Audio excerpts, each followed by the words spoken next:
I'm Ryan Betson. I'm Josh Saunders. We are PopCulturists and this is PopC TV. This week's experiment, to celebrate Friday the 13th, we're going to take a look at something a little bit spooky.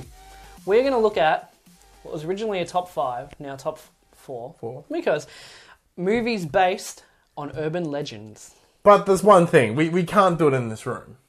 Why?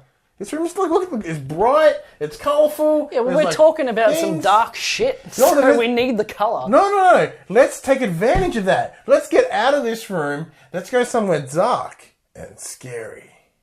I feel like you're going to take advantage of me in this dark and scary place. Don't rule it out. So what's a scarier place than my hallway in the middle of the night? But we start with one. Easily the scariest movie. Harry and the Hendersons. George Henderson, played by John Lithgow, was returning home from a camping trip where he hit something weird with his car.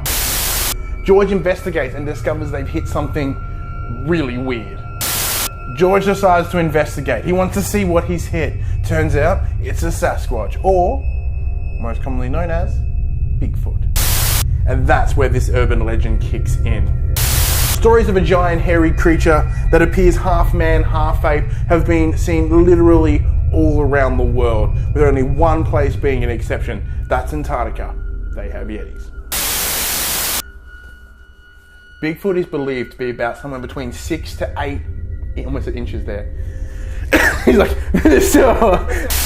Bigfoot is described by believers to be somewhere between 6 to 8 feet tall, with a pronounced brow and big feet and just covered in man hair.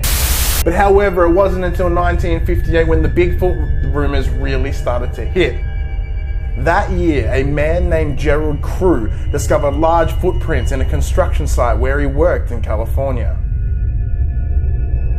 In 1967, the Patterson-Gimlin footage first made its way into the public. This is the iconic footage that we all know for the Bigfoot.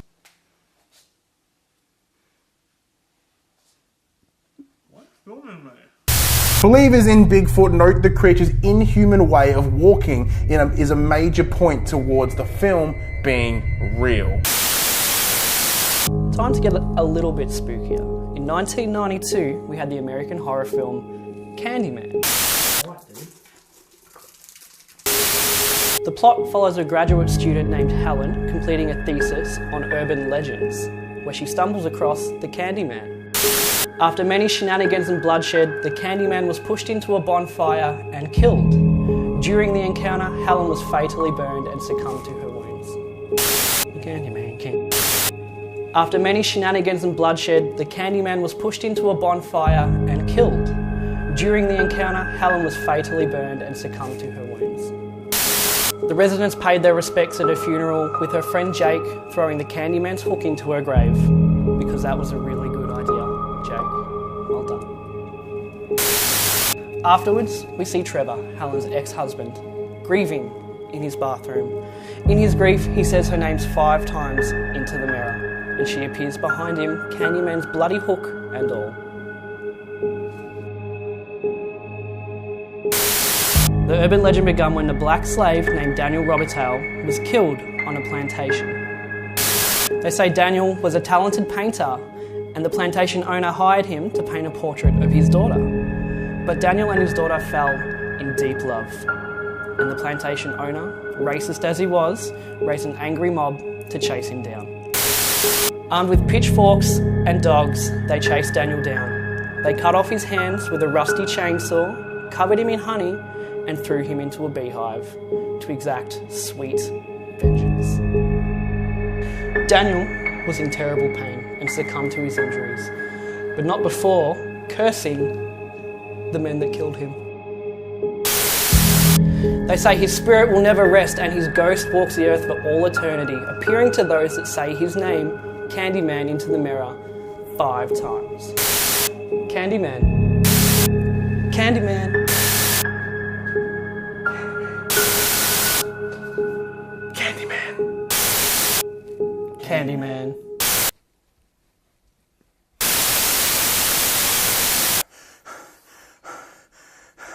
The next movie is The Blair Witch Project. This film started the found footage movement, starting with 3 film students heading to a forest in Maryland to film a documentary about the Blair Witch. The 3 film students were never seen again, only leaving their footage behind. This is easily one of the most successful horror movies to date, but it is also grounded in a little bit of reality. In 1785, Allie Kedwood was accused of luring children to her house to drain blood from them.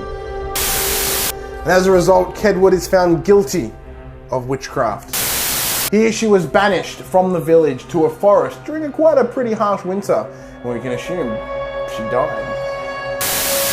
By midwinter, all of Kedwood's accusers, including half the town's children, vanish.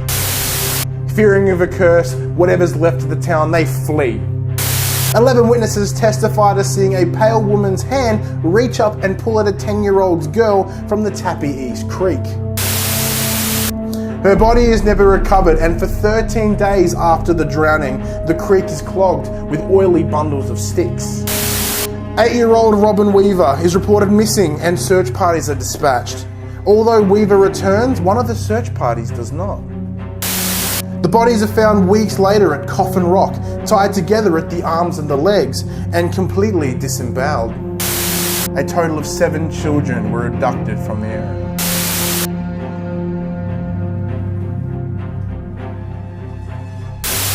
In 1941, a man, Rustin Parr, walks into a local market and tells the people there that he is finally finished. After police hike for 4 hours to his scheduled house in the woods, they find the bodies of 7 missing children in the cellar. Each child has been ritualistically murdered.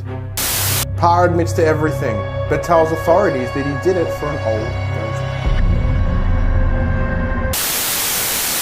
For our last urban legend, we go to the most recent one in Slender Man. With the movie coming out next year, I thought we'd be remiss to not mention this lanky dude. With an extremely popular video game to his name, and children luring other children into the woods to murder in his name, maybe the legend goes back a little bit further than we originally thought. He towers at 7 to 15 feet tall with unusually long limbs. His face, if you can call it that, is a void of white with no emotion.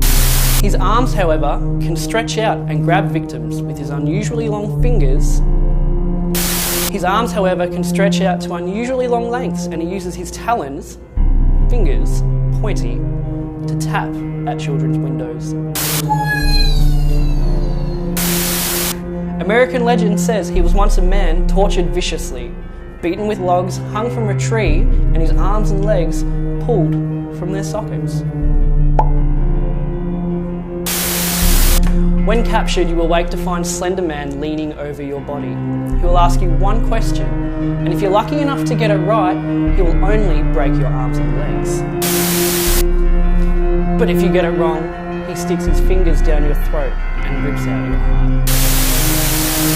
It appears that the Slender Man myth is much older than originally thought, with the oldest account dating back to 1702 from a German diary. It reads the following. My child, my Lars, he is gone, taken from his bed. The only thing we found was a scrap of black clothing. It feels like cotton, but it is softer and thicker. Dude. Shut up. Lars came into my bedroom yesterday screaming at the top of his lungs about that angel outside. No, I'm not kidding, man. I got one sentence left. Shut up. I asked him what he was talking about, and he told me a nonsense fairy tale about the tall one. I am sorry, my son. I should have listened. May God forgive me. Like, this is fucked, man. Like, this camera's doing some weird shit. Fuck off. The one time we do this scary shit, and I'm reading this stuff over and over again because you guys can't get the shot right. Like, I'm not kidding. Like, there's some serious shit here. Bullshit. Don't